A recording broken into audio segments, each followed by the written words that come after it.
Chers internautes, bonjour et merci de nous faire confiance. Nous sommes dimanche 21 mai 2023 et les actualités restent dominées tout justement par la crise des maïs en République démocratique du Congo, mais aussi la sortie médiatique du vice-ministre de l'économie, M. Vital Kamerhe.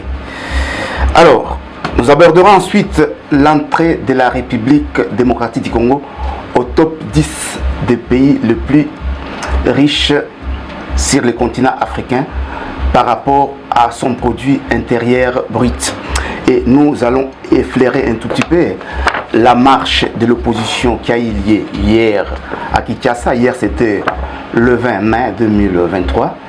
Et qu'au cours de cette marche de l'opposition, il y a eu des incidents. Voilà un peu les principales thématiques que nous tenterons en tout cas d'analyser et de répondre avec mon invité qui est déjà sur ce plateau. L'invité n'est plus à présenter parce que vous le connaissez, il est communicologue de son État et homme d'État congolais. Il s'agit bel et bien de M. Jimmy Bofossa que j'ai dit. Une fois de plus, merci et bienvenue à notre entretien de tous les dimanches sur le magazine Le Point Silésie. Bienvenue M. Bofossa. Bonjour et merci mon frère Ben. Donc, comme j'ai l'habitude de le dire, donc l'émission, nous allons le faire et en français et en lingala pour une très large audience, visibilité, voire même compréhension. Alors, ma première question est celle de savoir, M. Bofossa, la République démocratique du Congo connaît une crise sans précédent de maïs. Or, la République démocratique du Congo est le deuxième pays au monde du point de vue terres arables.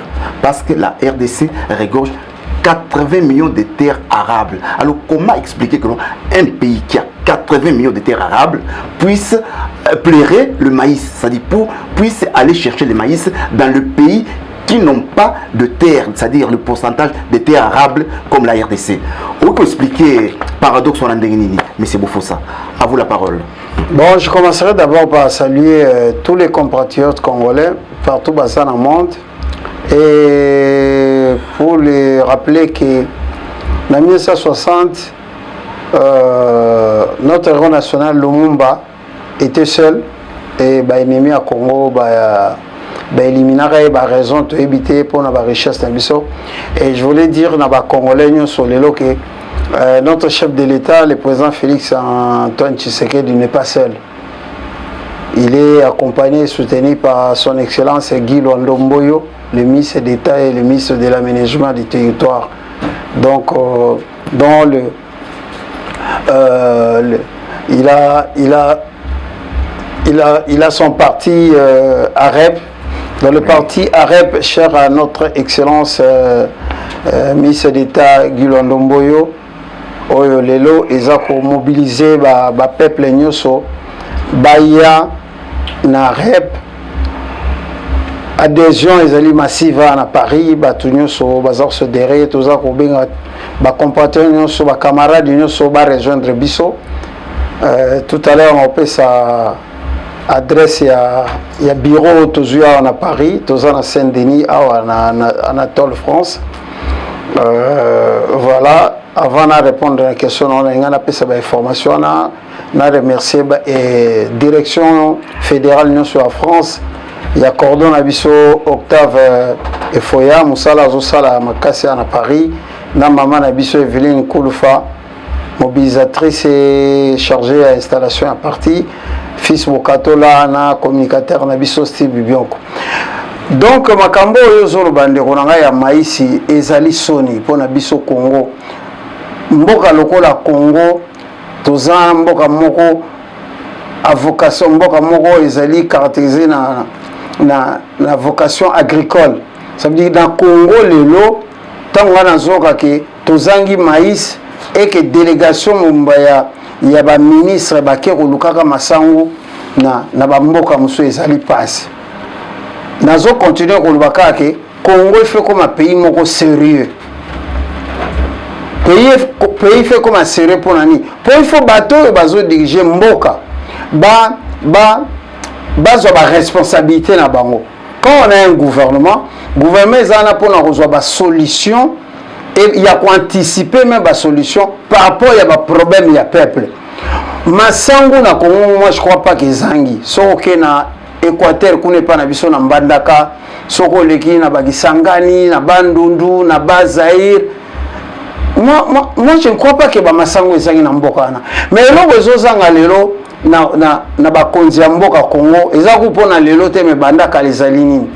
Il y a ko sangisa mboka, moyen de transport.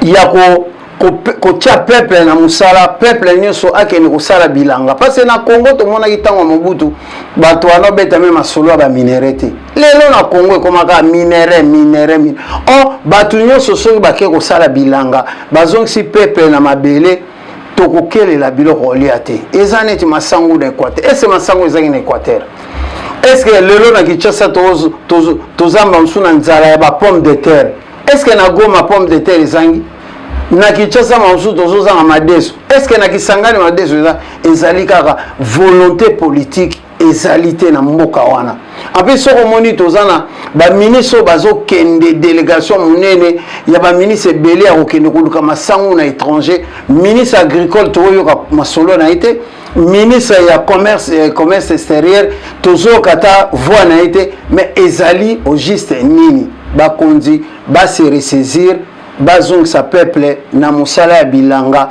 toza na service national gouvernement na biso tosenga na papa mokonzi parce na Congo toza na régime moko en fait toza neti balimbisa ba musulman o tout ba jiraka na ala donc na Congo ezali makambo to leka na Congo bato basengaka président de la République à sa solution pourtant toza na régime moko semi présidentiel président n'a pas tout le pouvoir ya agir. Ça veut dire gouvernement zali ba ministre bazali mutuna niveau na ameka ko sala ba effort voilà bazong ça peuple na agriculture papa ezali soni lelo toza respecter te na monde likolo ya ba dysfonctionnement ya ndengwana likolo ya ba dysfonctionnement ya ndenge wana. OK, ça va. Alors je voulais poser une question monsieur Bofossa. Est-ce que la République démocratique du Congo ne souffre pas, il y a manque de leadership visionnaire, il y a bateau au Kambaye, dans ce sens que nous voilà, pour avoir les maïs, il faut soit aller en Afrique du Sud ou en Zambie. Alors quand vous regardez la superficie de la Zambie a une superficie, de 752 000 km, 614 000 km², pour une population estimée à près de 20 millions d'habitants. Par contre, le Congo a une superficie de 2 345 000 km² pour une population estimée à 100 millions d'habitants. Alors, vous ne voyez pas que voilà, il y a un paradoxe ou bien une contradiction entre ce que le Congo va chercher soit en Zambie ou en Afrique du Sud et que y ait moins que ça. Voilà pourquoi question d'Angezali. Est-ce que Zali manque il y a leadership visionnaire tendé au Salagno voilà Congo a un problème oui. Donc, au moins, problème aux questions opposées, les autres dans musica. Au moins, un pays ne peut pas être dirigé comme ça sans un planning. Au moins, pays n'a pas un problème. Ça veut dire en 1960 ans, on a eu l'indépendance. Président Kassavou Moutazala Kiwana. Au moins, le président Kassavou Tina Liwana abenga même asolana président Mobutu na une photo zaina président Mobutu akenda même kosolana été. Ça veut dire il n'y a pas eu passation, même il y a pas projet. Il n'y a pas eu cette histoire. Président Mobutu na tournaye apparemment ça a na planning te tinenge pe akenda na Laurent Désiré Kabila batikala pe ko solola avenir à Congo te. Musée Kabila pe babomie atikala pe ko sola na planning ya Congo te na Joseph Kabila. Oui. Même Ballon, tu as quand même une chance. Joseph Kabila, le président actuel Félix Tshisekedi, il y a 8 ans à l'alternance, il y a un solo là, il y a la passation à pouvoir. Moi je crois qu'il faut, président Félix Tshisekedi, avec son leadership, il faut un plan merveilleux pour le Congo, et qu'on a suivi même. Naba successeur naïe. Voilà. Ça veut dire pour diriger un pays et pasaka ndenge wana eza neti ntango bato bakimaka mbangu ya course à relais ça veut dire akimiti akomi apesi moninga bato oyo azwi ça veut dire pays fait à gérer ndenge wana mais ozomona lelo na Congo même population ayebi te ndenge nini aza gérer population Congo baza na impression que ceux qui fufu ezangi président Félix ceux qui masango ezangi président Félix ozomona en plus on azomona que pays momba tozana ba problème ya ba poisson awa on en parlera voilà donc pays vraiment il faut leadership surtout président de la République il faut leadership na il faut au lieu que to kendaka na ba pays wana mike il faut plus tozongisa musala ya bilanga population kota service national ya Congo ya bilanga il fait ça na ba province nyonso il faut l'état tia ba moyen yango zomona tozo sambela toujours musala yo inspection générale ya finance ezo sala ya remobiliser ba recette et continuer et en plus makambo nayoki na ministère ya finance ya économique ba diminuer ba taxe ba impôt eza pena bonne chose techniquement parce que ba taxe na ba impôt et ba ça un peu budget caisse à l'état et ba la caisse à l'état bon mais ce ba ko diminuer on a évité ba compensation na ndeni pour l'état a besoin bon pour investir na agriculture pour ça to investir na agriculture parce que le Congo c'est un sous-continent. Quand on a un pays qui est Zambie, c'est ridicule. Il faut pas considérer que les gens qui ont un miroir, ils ont fini Congolais. Voilà. Ok, donc on parlera du ministre, du vice-ministre et puis ministre de l'économie après. Oui. Alors, il y a une question directe. Alors, je voulais te poser en tant que politique, si tu étais à la place du président Félix comme président, la crise, il y a Massango. Ce qui m'a par exemple la place du président Félix, Makambo est recommandé parce qu'il faut anticiper. Gérer un pays, c'est prévoir. Ça veut dire que ou soit présence ou sa leadership, les collaborateurs sont landatés. Ou bien les collaborateurs sont incompétents. Parce que makambu ya biloko ya kolia bana Congo na Congo on a tout parce que donc babake nzambe agata biso ya Congo la pesa biso tout ndeko le ba terre arable maïzali na repese exemple même makamambisi où est le ministre de la pêche président kendaki na kinkoli akenda ko sola ba pêcheur mais je crois que pays na biso lia ko sombela ba député 500 jeep et ko somba ba bateau de pêche pour créer emploi, pour former les jeunes dans la pêcherie, pêche dans le Sama na Congo. Je crois que Mbisi est dans la Congo. Tu vois, les importent des poissons de mer, à Thomson. Ça veut dire ceux qui sont sociétés publiques, l'été, il y a pêcherie. Je crois que Mbisi est dans la Congo. Ceux qui bilanguent Sami na Congo, l'État investir sur bilanga. Et c'est Mbisi qui est Senga, Kosomba ba masangu na bambisi na ba pays le roi ba Namibie ba Zambie mais ils ont ça la fierté ils ont ça la soni ils ont toujours encouragé le président Félix Tshisekedi il y a quoi afficher toujours leadership et le président n'a pas le pouvoir à 100% il y a quoi jure comme aux États-Unis ou ailleurs. Le régime est on a un régime, c'est une présidentielle. Donc, ministre Nabiso, premier ministre Nabiso, Sama Lukonde, a bougé, il y a un ministre. Ce n'est pas comme ça qu'on trouve des solutions pour le peuple. Que le roi Massango Ezali na Katanga. Mais, bon, que tel en Équateur, soit Massango Ezali, soit moi, transport, nous avons l'armée. Armée, ça, je crois, vieux aminé, nous on a tout ça, on appelle ça, je sais pas quoi. Cargo, on est aidé, qu'on soit Massango na Équateur, qu'on y a na Katanga. Il faut que bataille comme na sens, on a passé. Oh, tout bas au salana, c'est du théâtre, mon frère. C'est vraiment du théâtre et ça fout la honte. Oui, c'est vraiment du théâtre et paradoxe. Pourquoi? Parce que j'ai posé la question à M. Bofo, ça, ce qui les pays, ils vont souffrir manque de leadership. Parce que tout à l'heure, dans notre col, voilà, le pays a 80 millions de terres arabes. Mais tous les là, nous allons à Massango. Donc, nous devons comprendre le phénomène où on a été. Voilà. C'est ça, Magana Congo. Deuxièmement, notre pays est allé inonder dans un lac. Lac qui a miné le lac Tanganyika. Mais comment voulez-vous que nous voilà, Tokendoko Klambis, na Namibie, voilà. longtemps que nous avons des lacs. Voilà pourquoi je dis que nous voilà, est-ce qu'il manque un leadership visionnaire? Parce que s'il y avait un leadership, parce que je prends les cas. Je prends les cas du Nigeria par exemple. Oui, oui. Au Nigeria, en 1966, coup d'été Salami, général Mokwaye, général Gouane, si, est-ce qu'on peut expliquer l'histoire à général Gouane, par exemple, au Nigeria, par exemple? Mais en Nigeria, en 1966, M. Gouane Yakubu Akomi a affiché un plan. Il faut un plan. Il a affiché un plan pour le développement du Nigeria.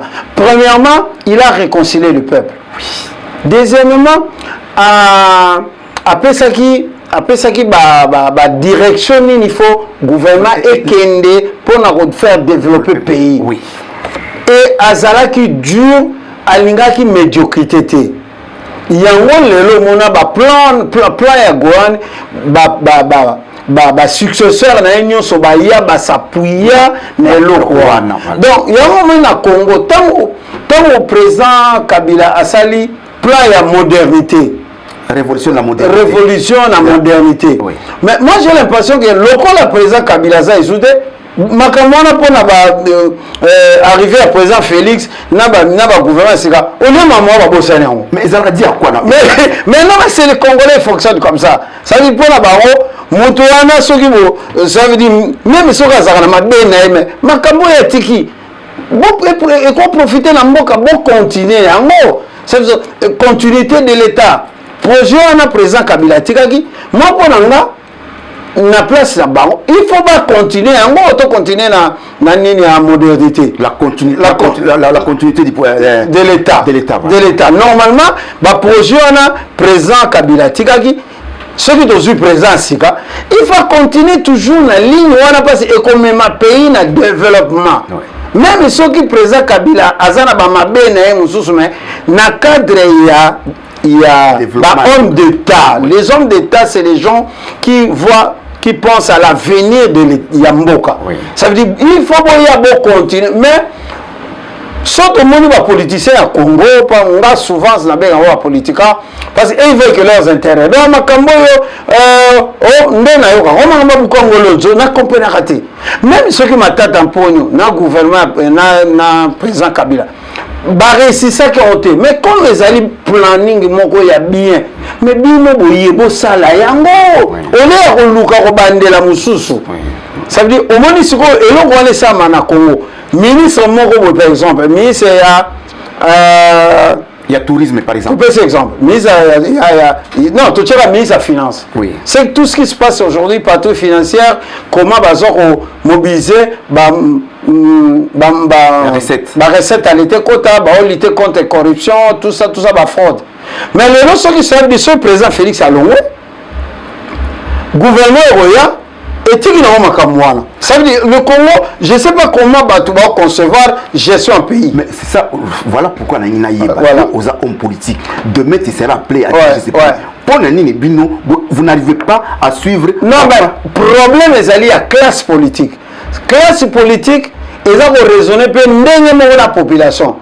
C'est pourquoi na Congo ba problème tout ezali il faut présent Félix azona ba solution et ceux qui ba tout bozela mutu moko azona ba solution ça marche pas. Ça veut dire partage à pouvoir ezali ça veut dire le présent à cause à visionnaire après ndenge Yakubu Gouane asaki na Nigeria après si planning après si vision mais maintenant premier ministre qui coordonne le gouvernement il faut mobiliser les ministres les soldats pour appliquer maintenant vision à présent mais ce que je sais à maté nazo pesa exemple moko olingo fongola mai na Kinshasa na lupango na yo okei ofuti otuni bango na régie des eaux otuni bango na ina cha mai na lupango nanga ezo senga nini basali au devis ofuti par exemple $300 maintenant au vendu en 2 jours 3 jours 2 semaines 3 semaines mai bazo otiate tant ozongi kuna mutu service ka régie des eaux non ndenge za na papa so zeli mai ovanda pe 4 mois 5 mois soko lingi pesa directeur ya agence mbongo ya roya chelomai ça veut dire moi kondo $100 occupé $100 sikoyo yebisa ngai est-ce que corruption ici là est-ce que ça fachi muto aye ko ça azo participer à corruption non parce que bateau yo bazali na on appelle ça comment na hiérarchie na chaîne wana ya gestion baza ba médiocre. Ça veut dire, avant il faut corrompre encore service à l'État. Si vous avez un bon temps, vendre comme Tomoranda, mais au moins, Congolais, on a Tomoranda, vraiment, Félix, il y a un bon toujours comprendre la maison. Il parle de Félix. En Félix, il y a un mot, bien qu'il est visionnaire. Mais à quoi qu'on applique ma Kamboutine à CT, ça veut dire Congolais. Donc, classe politique à Congo, n'a pas Congolais. Baza trop na corruption et baza trop na médiocrité et zo bloqué mboka. Que fait les chefs dans ces cas? Mais que fait les chefs? Maintenant, ça c'est maintenant on va interpeller la justice.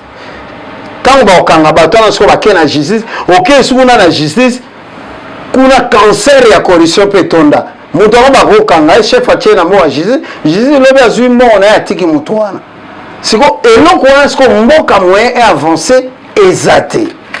C'est ça le problème de la Congo. Et comme problème, il faut conscientiser maintenant tout le monde.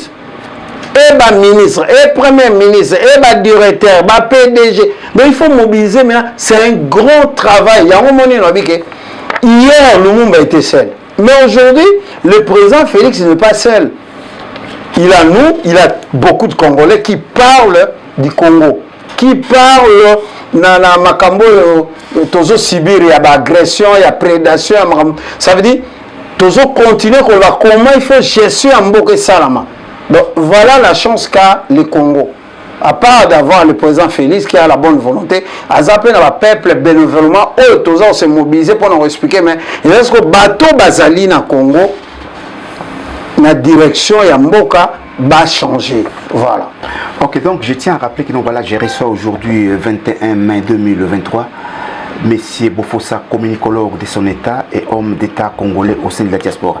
Alors, président Bofossa, alors maintenant, ma deuxième question est de savoir, après tout cela, cette crise de maïs, il y a eu la sortie médiatique du vice-premier ministre et ministre de l'économie Vital Kamerhe. Alors, cette sortie médiatique a été beaucoup critiquée qui mingi. Alors, yo approche nous opesana sortie médiatique on a bien que nous abordons ces sujets dans mois de temps. Sortie médiatique il y a vice-premier ministre ministre de l'économie Kamerhe au GG qui a Monsieur Kamerhe, moi je crois que c'est quelqu'un d'intelligent, mais au moins ce qu'on pratique la politique et comme un peu mon boulot pour population a évolué dans la mentalité et bisope balé qui bana to koli.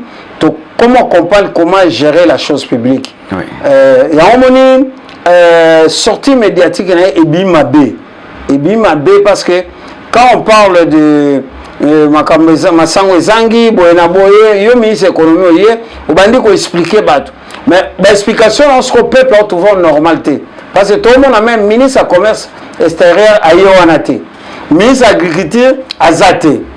Mais vous allez vers le ministre de l'économie, vous allez expliquer peuple. Quand vous expliquez peuple, est-ce que vous allez écouter côté comme Amabé Yangwana?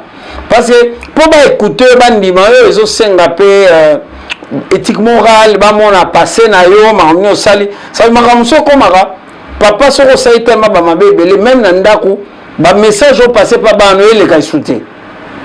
Et comme ce problème il y a personnalité à moutou.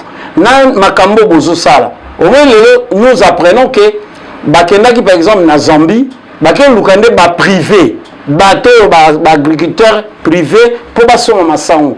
Mais bino vous êtes délégation gouvernementale, faut que bon on a gouvernement Zambie. Oui. Bon solana, mais quand aujourd'hui le président Zambie dit que ba Congolais baza ba yena mboka nanga d'une manière illégale. Non officiel, ça veut dire bah moni bateau gouvernement zambie bazo vous connaissez pas masango et pas à bateau. Vous gérez un pays. Quand vous gérez un pays, vous devez respecter ce pays-là. Congo est un pays où ils ont mérité respect. Et bah dirigeants Congo faut pas comme un bateau sérieux. C'est ce que nous demandons. Congo fait comme un pays moro yaba. Quand on dit la France, c'est un pays de droit. Parce que c'est le peuple français qui respecte les lois de son pays. Oui.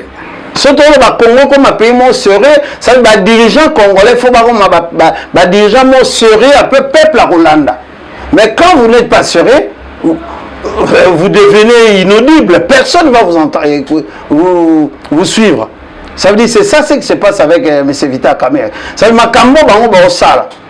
Il y a un peuple congolais qui Kinshasa le président Zambia lobi que bakende kuna ba mon gouvernement ba luka qui n'est pas privé. Est-ce que ça serait? C'est pas sérieux. Donc voilà pourquoi je dis que voilà, la RDC souffre justement un manque à leadership visionnaire. Non, manque à leadership visionnaire, mais manque à des politiciens, des hommes d'État. Parce que le président, il donne une direction par exemple. Mais quand vous, en tant que ministre, président Sabino Confiance, premier ministre Azanabino, il coordonne l'action du gouvernement et que vous tombez dans la faille. C'est ça tout le balelo, tout senga.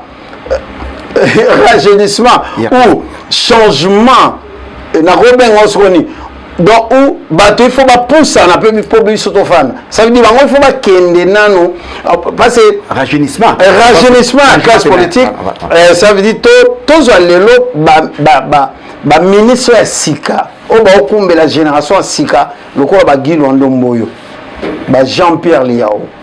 Et surtout, na bêta c'était mingi pour na Guilo Ndomboyo, notre messie. Ça veut dire, Moutoyo azo mema une nouvelle manière de faire la politique, d'être auprès du peuple, résoudre le problème du peuple, répondre à la demande du peuple. Voilà. Ce qui fait déjà l'Équateur. Et grand, je crois qu'il va faire ça aussi pour toute la République. Donc, d'après toi, si le vice-ministre, ministre de l'économie n'a pas été écouté, donc Batali qui est beaucoup plus passé que Makambo Azakolo. Batali plus dans action à Menaki et plus Batali passé. Parce que lui, c'est accaparé du problème il y a maïs. Au problème à maïs, c'est quand il y a s'accaparé dans l'eau. Ministre de l'agriculture, tout le monde y était. Normalement, il faut ministre de l'agriculture aller à la télé à communiquer. Ou bien ministre du commerce extérieur. Mais tant que le gouvernement travaillera des fois dans la commission entre les ministères. Mais au moins l'affaire est concernée le football. Donc il faut que tout le monde a connu tout Kabala, et Kaboulou, aller à la télé. À expliquer peuple, à redevabilité. Donc, il faut mise à sport, ce problème sport Ezali, mise à sport, il faut aller à la télé, au porte-parole, à communiquer avec le peuple. Mais tout le monde a maïs, et tout l'agriculture, tout le monde veut le ministre de l'économie, ailleurs, on s'exprimer. Si on va comme tout le ministre de l'agriculture à Zapi, ministre du commerce de serre à Zap. En plus, sortie médiatique, il y a présent, il y a zombie, dans le week-end. Délégation ya Congo yaki awa mais baaki ndeko luka batu privé basoma masango bamoni bisote bakolomboka bakolomboka ça veut dire gouvernement ya Zambie ça veut dire en plus c'est ça Sony grand pays comme Congo à vocation agricole tokende ko luka masango na Zambie pourtant toza na Équateur so okena ba Bumba okena ba Sankusu okena Boende bazeli soka ba avion ya militaire ba cargo ya minene wana masango ezo pola kuna papa. Bakuma masango wana bakena na katanga yana bisa ko même quand même le président explique qu'il faut tous aller na EAC bien que les militaires na ba se comporter mabe bazonga mais il faut tous aller c'est la raison commerciale tout ça comme émission sur le plan commercial bato EAC ba tout tuana tout ba Kenya ba nani so basanga na biso bango mutu bazaka gagnant pour biso to la seule le Congo c'est un sous-continent. Biloko Équateur kolesa Chaba kolesa Goma kolesa Bazaïdo tous ça a besoin makamonate tout ça c'est les gens qui n'aiment pas le Congo. Laissez vraiment le vrai bana Congo va gérer Congo. C'est ce qu'on dit aux blancs. Batika ko simisena ko s'ingérer na mamba Congo pour na koluka ba imposer biso ba dirigeant. Batika la biso liberté et gestion à Congo bana Congo o ba yebi Congo o ba lingi Congo ba gérer Congo. Voilà. Ok, donc ça c'est un message que je lance aux dirigeants congolais. Donc voilà, le Congo c'est un pays à vocation agricole et minérale, comme on peut le dire, donc on a minéré. Le Congo a 80 millions, le Congo a 80 millions de terres arables. Mais curieusement, ils ont 10% de où ils allaient exploiter. Ce que 70% est qui wapi. le président Bofossa vient de le dire clairement. Quand vous allez dans les grands Équateurs, beaucoup de Massango, ils allaient belé. Aucune province orientale, Massango, même dans les deux Kassai, il y a du maïs. Donc, dans la région, il y a surtout. Donc, ce qui n'est pas et l'angezali, nasi et l'angezali, nasi diamboka et l'angezali, na nord, et ça saison amboula. Ce qui na nord, saison amboula, nasi. Mais alors, qu'est-ce qui fait que nous voilà, tozanga bilo pour les locaux là, Massango, Nambisi. Alors, si koyo, mais c'est beau ça. Politique de ton état. Comment est-ce qu'on résout le problème net? Par exemple, Yambisi par exemple. Parce que Yambisi, c'est simple. Le budget de l'État va voter pour le ministère de la pêche. Il faut tous dans le ministère de la pêche. Nous sommes un grand pays. Au lieu de député, de jeep, nous sommes un bateau de pêche. Ouais. Et c'est comment le gouvernement a consomme 2 bateaux de pêche, même 10 bateaux de pêche, la société à pêche, va pêcher dans l'Équateur, dans l'Ozaïr, partout, va pêcher Bambisi, le gouvernement est côté Karambisi. Pour la population, la population a relié tant que le gouvernement a monté société à pêcherité. Là, on peut qualifier ça de l'incompétence. Mais c'est de l'incompétence ou c'est de la mauvaise volonté. Parce que la nouvelle, moi je parlais de la nouvelle façon de faire la politique. Oui. Ça veut dire qu'il faut répondre à besoin du peuple. Oui. D'arrêter de s'enrichir pour avoir 20 femmes, acheter 1 million de maisons. Vous allez faire quoi avec? Aider la population. Présent sur la bateau à pêcheurs. Mais tout le monde a société à pêche et zate. Il faut pas monter les société à pêche. Tout industrialisé et dans le niveau secteur à pêche. L'agriculture. Et qu'on laisse à Congo Momba. Pourquoi toujours attendre il y a 30 millions? Moi, c'est pour cela que je dis, mais moi j'aimais Musée. Musée Kabila n'avait pas besoin à 20 millions de BGI. Abina Congo Mbou. On peut tout faire avec tout ce qu'on a au Congo. Voilà l'homme d'État, au télévidéo, vous avez raison. Mais comment va politicien, c'est quoi? Na Congo, le politicien, et cette histoire doit s'arrêter. Il y a je peux dire quoi? Il y a exhibé un diplôme. Parce qu'on commence à dire, il faut licencié, docteur, ça veut dire cette histoire, moi, ça m'énerve tous les jours. Mais, et tous ces diplômes-là, et le côté peuple continue à souffrir. Mais les diplômes, il peut y avoir des diplômes, mais pour quel résultat? Mais dans la 60 ans, tous ces diplômés,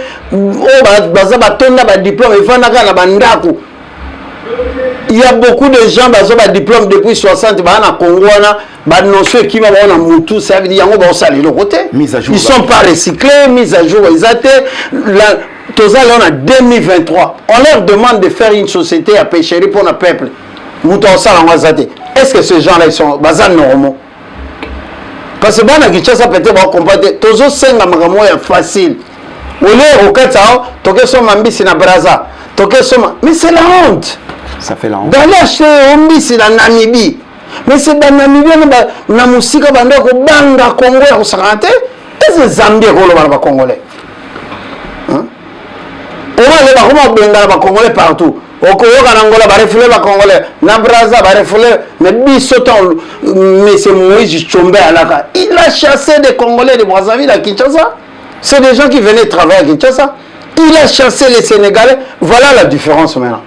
Entre bateau baza diplôme belé na bateau baza na boka normal bateau balinga ka Congo ba chombe na balinga pe na mboka voilà la différence néanmoins le kaka bana musu ya Europe baza ba diplôme té mais soko le belo mamba Congo a l'action boningo Congo obi jo to cheta ministre économie. Voilà la différence.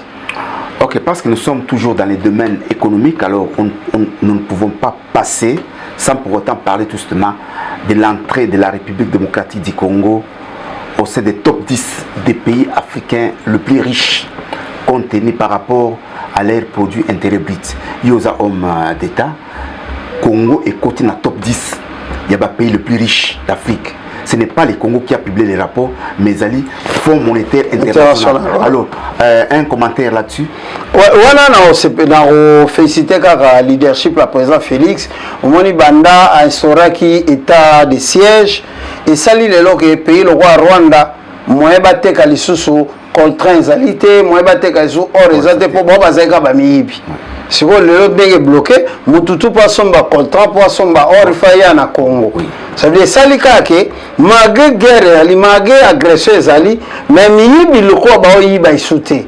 Bilo tu faut le donc Congo est quotidiennement production, moi croissance et et tant Fonds monétaire international que Congo comme parmi les 10 pays les plus riches il y a Afrique opposant à Congo local na ibisa ka opposant à Congo pe ba kota na bango on parlait voilà na système il y a motema mabe et voilà moi ba reconnaître en ça mais il faut informer peuple que il y a des avancées quand même na Congo malgré que toi na guerre. Ok, il y a des avancées malgré ça. Mais que répondez-vous on a ba Congolais voilà dollar les okitaté. Alors pour dollar et kita, quel est le mécanisme pour stabiliser, c'est-à-dire la monnaie ou bien parce que on a l'impression que voilà il y a ça veut dire bah Congolais tu expliquer ma cambo parce que dollar au monana position pays na biso position président Félix Tshisekedi Congo le Congo ne produisait plus rien bilo on a biso tout et comme qui na Rwanda. C'est Rwanda qui vendait nos trucs. Donc ça veut dire, sur le plan de la production, il y a exportation, tu as nul. Tu as dans zéro.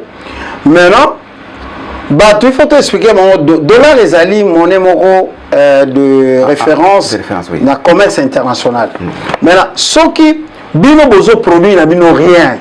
Bozo exporter rien, bozo teka rien, beaucoup de rien na caisse dans l'État. Et que ça, là, ce que bino tout. Pour vivre, il faut que somba. Parce que pour que somba, c'est que le biloko et pas les Chinois. Pour que somba biloko et pas les Suisse. Autre ni to somba masangu na Zambie. Il faut que somba, on a franc congolais. Bon somba on a dollar. Ça veut dire. Donc Congo fait un musala, il y a que somba dollar. Pour que somba biloko on a dollar. Donc si on a besoin de mbisi na Namibie, le quoi to comme basoba. Faut que nous avons dollar pour que somba mbisi na Namibie. Ceux qui ont besoin à Pondu, pour que somba on a Brazza, il faut que nous avons dollar. Pour que somba comme un pays moi vraiment non comprendre. Tout il faut que somba on pas pas mais toi pe na tout na mboka na biso. Voilà. C'est que na niveau on a besoin il faut expliquer même bateau batangi classé. Parce que dollar au kitandenge ni pop même l'état on a besoin de dollar. Mais là ceux qui se ko beaucoup lukango. Mais ce qui est rare cher. Oui. Voilà. Et ça, la logique, wana dollar na Kinshasa, si on a politicien à Congo, on a soi-disant opposition, comment on a président Félix et le wana. Dollar est quitté, mais on expliquer à peuple pourquoi dollar est quitté. Pour prendre la banque, on va le kuta na haine. Il faut expliquer que non, mboka na biso za na guerre, mboka na biso tozo produit soudé, so ben fort présence au salaire, tant on installé état de siège. Et bloqué mboka ba miyibi moi ba yiba isute pour ba kena mboka ba producteur so so on a besoin muto produit so content or eza Congo bisomoro so ningo somboye donc on va pe ba ko somba ba ko soma dollar donc to comment on peut ndama dollar et au moins lelo Fonds monétaire international balobi Congo comme parmi les 10 pays les plus riches d'Afrique. Donc voilà un peu l'explication de ça mais opposant à Congo bah kota peka na logique que ce qui est le moyen marché na Congo Félix Tshisekedi lui c'est le président il n'est pas le premier ministre il n'est pas voilà un peu tout ça donc on parlera ok donc chers internautes je tiens à vous rappeler que nous sommes le 21 mai 2023 et que je reçois aujourd'hui les communicologues et hommes d'État congolais Jimmy Bofossa. Il nous a expliqué le mécanisme qui fait que les dollars montent ou ça chute, c'est-à-dire ce sont des transactions. Donc comme la RDC ne produit pas assez, voilà pourquoi les dollars montent. C'est-à-dire l'explication naïe et Zalaki vraiment claire. Alors nous abordons maintenant la dernière thématique de notre entretien, c'est la marche des opposants qui a eu lieu hier à Mboka. Opposants, groupe il y a Moïse Katumbi Chapwe, Matata Ponyo Mapon, Denis Sanga et puis Martin Fayoulou Marchaki. Bazoa qui autorisation, le voilà, la marche au pays et constitution un système bien. C'est constitutionnel les marches. Nous allons informer l'autorité compétente et puis tout ça marche, mais l'autorité nous donne l'itinéraire. Oh, bakenda qui bapesi bandimi marche, bapesi bango itinéraire, mais opposant tant ba marchaki, respecta que itinéraire était, alors il créa qui moi incident. Alors yo en tant qu'homme politique d'abord marche wana, d'abord au jet on ndengeni.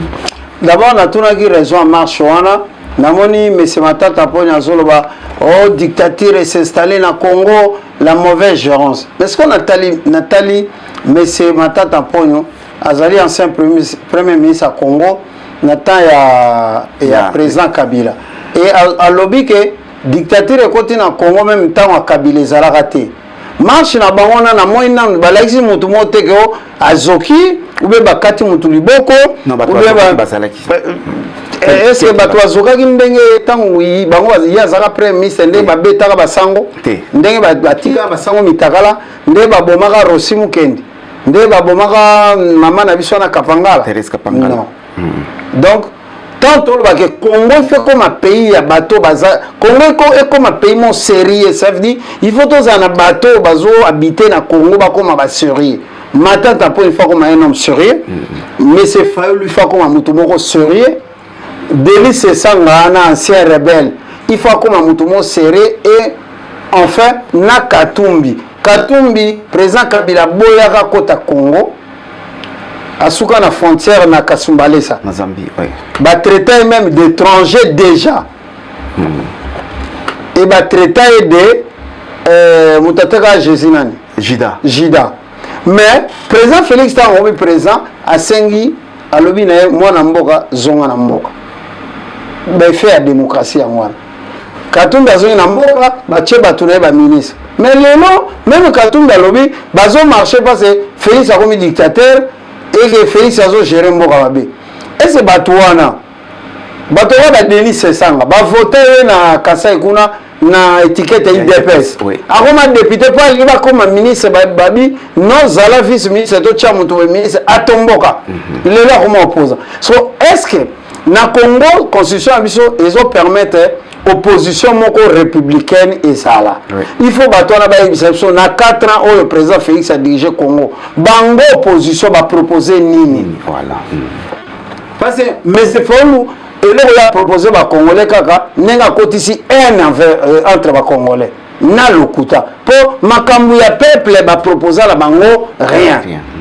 Donc marche la bango ezaki et favoriser ka mobulu ekota na Kinshasa ndenge tozoka na ba maluku la bamboka na tout à pembe ça veut dire c'est des gens qui n'aiment pas le Congo et qu'il faut arrêter Makambouana. Population il faut y aller batouana. Le mais c'est fallu la sali alliance na matata pogno. Mais c'est des gens il y a 4 ans passé 18 et les cas qui ont gérer qui Congo mener la population solution moté. Batika population mais tant on va sali alliance. Et que Bazali na kaya président Félix Kabila. Mais on a un abattoir Bandoki. Président Kabila est mort le bac na coca cause 15 personnes te pour aider na Congo développer. Mais ce que le matin tampon bango ba comme le opposant. Mais bazo sala ba théâtre mais bazo est-ce que bazo respecter peuple té? Moïse Katumbi était 8 ans gouverneur ya Chaba. Akoma mutambongo bazo ba minéraux na to akoma ne mutambongo. Et à ce marché, il y a un groupe de Moko, il y a un mbongo, pour nous, Moïse Katumbi a l'équipe na TVT, a une idée sur le Congo, projet na Emini. Non, moi j'ai jamais vu ça. Donc dans ces cas, je te donne raison quand il dit par exemple, nous voilà, il faut vraiment rajeunir la classe politique. Mais il faut tout, dans le Congo, il faut qu'on... Ça veut dire, il faut faire. Ça veut dire, je ne souhaite pas une révolution, quoi. Pas toi dans la démocratie. Mais toujours souhaiter maintenant ébélé, comme un sérieux, tika politique. Se retirer. Parce que, basé sur la proposition, on peut s'en peuple été. Il faut mitala na miroir, bayoka soni. Nous, on est là pour nous soutenir le président Félix Tshisekedi. Na ministre d'État na biso ya rep Bilo Nomboyo, notre messie. Pour il est vraiment un vrai homme d'État.